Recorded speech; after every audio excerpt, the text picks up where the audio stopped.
ان کے اس خطاب نے صحابہ کرام کی گرانی کو، مصیبتوں کو، پریشانی کو، غم و حزن کو دور کر دیا۔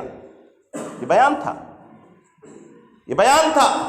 اسی طرح طارق بن زیاد اور جو قواد ہیں اسلام کے، ان لوگوں نے فوجوں کو اپنے بیان کے ذریعے ایسے مرتب کیا تھا کہ ان لوگوں کے جذبے جہاد کے لیے اور اسی طرح کامیابی اور کامرانی کے لیے بالکل مطمئن ہوتے تھے اور وہ پرعزم ہوتے تھے۔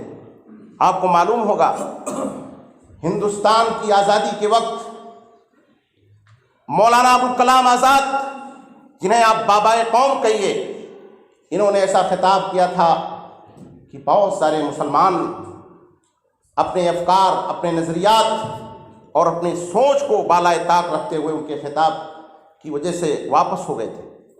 یہ بیان تھا۔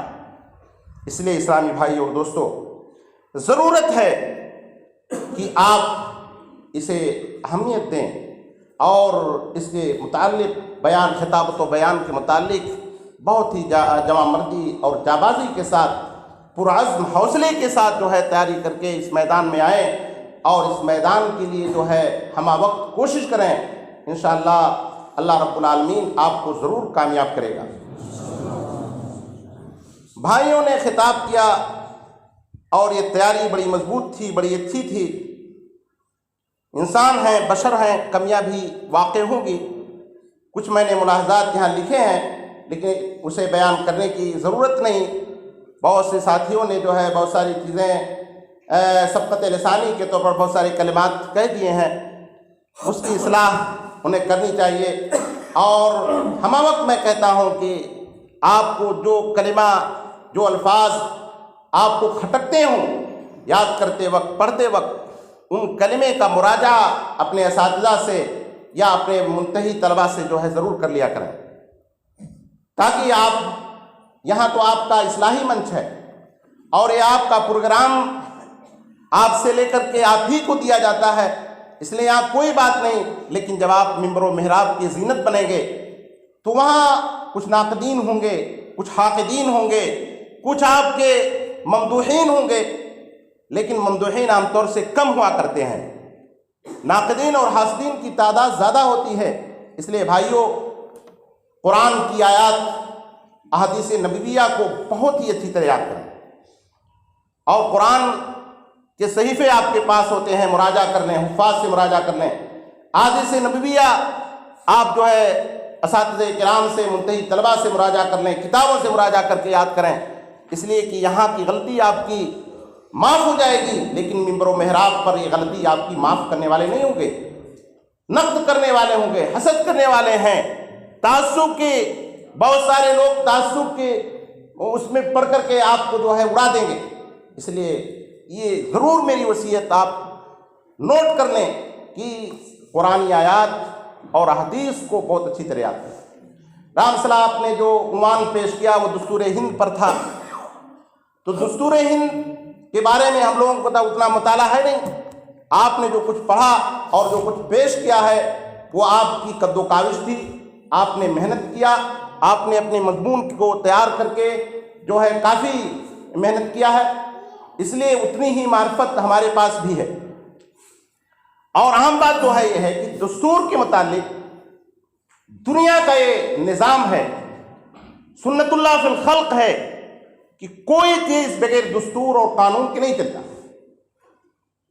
مسلمانوں کا دستور قرآن ہے، مسلمانوں کا دستور حدیث ہے، یہ اسلام کا دستور ہے، اور یہ دستور اسلام کا کیا پوری عالم کا دستور ہے۔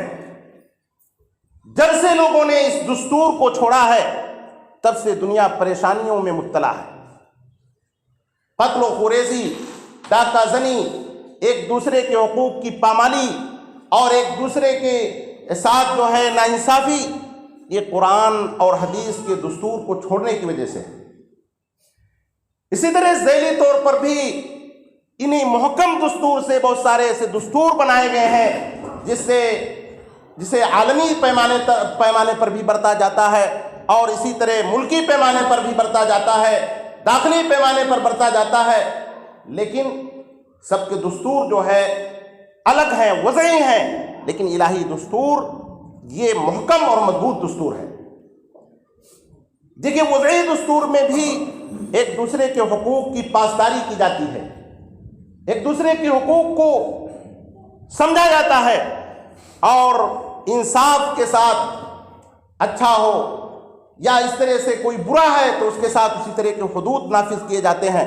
لیکن جب کوئی ملک دستور کو چھوڑ کر کے اپنے منمانی اور اپنے مطلب کی چیزوں کو نافذ کرنا چاہتا ہے اور بقیہ لوگوں کے حقوق کو جب پامال کر دیتا ہے تو ایسے ماحول میں، ایسے حالات میں جو ہے ماحول خراب ہو جاتا ہے اور لوگ، رعایا، عوام وہاں پریشانیوں سے دوچار ہو جاتی ہے۔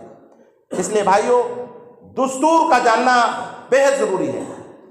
ہم صرف کتابی طور پر جو ہے، کتابی طور پر یا اس طرح کی چیزیں جو ہے ہم اس میں محدود نہ رہیں، بلکہ جو ہے اور دنیاوی طور پر بہت ساری چیزیں ہمیں جاننے کی ضرورت ہے۔ اسی لیے ہمارے مربیان نے اور ہمارے علماء کرام نے، ہمارے بڑے ساتھیوں نے یہ مضمون اختیار کیا ہے تاکہ ہمارے طلباء دستور ہند کے بارے میں کچھ معرفت حاصل کر کے اپنے گاؤں میں جا کر کے اپنے گارجین کو، اپنے گاؤں والوں کو، حساس قسم کے لوگوں کو یہ ساری چیزیں بتائیں کہ دیکھیے ہندوستان میں ہمارے بھی حقوق ہیں، ایسا نہیں کہ ہم بے سر و پیر ایسے ہی چھوڑ دیے گئے ہیں، ہمارے بھی حقوق ہیں، اور اپنے حقوق کی پاسداری کے لیے، اپنے حقوق کے حصول کے لیے ہم تگ و دو کریں، کوشش کریں۔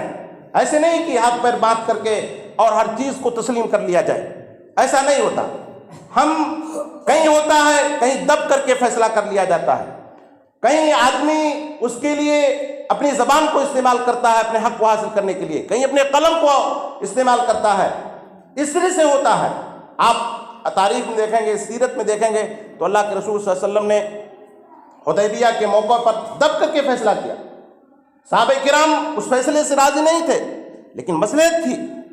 اللہ رب العالمین کے ہاں، اللہ رب العالمین کا علم مخلوق کے علوم کو وسیع ہے، اللہ سب سے بڑا عالم ہے، یہ مخلوق رب العالمین کے علم تک نہیں پہنچ سکتی۔ اسے بہت ساری چیزیں انسانی ذہن، انسانی علم کہتا ہے جو رب العالمین کے علم کے خلاف ہوتا ہے۔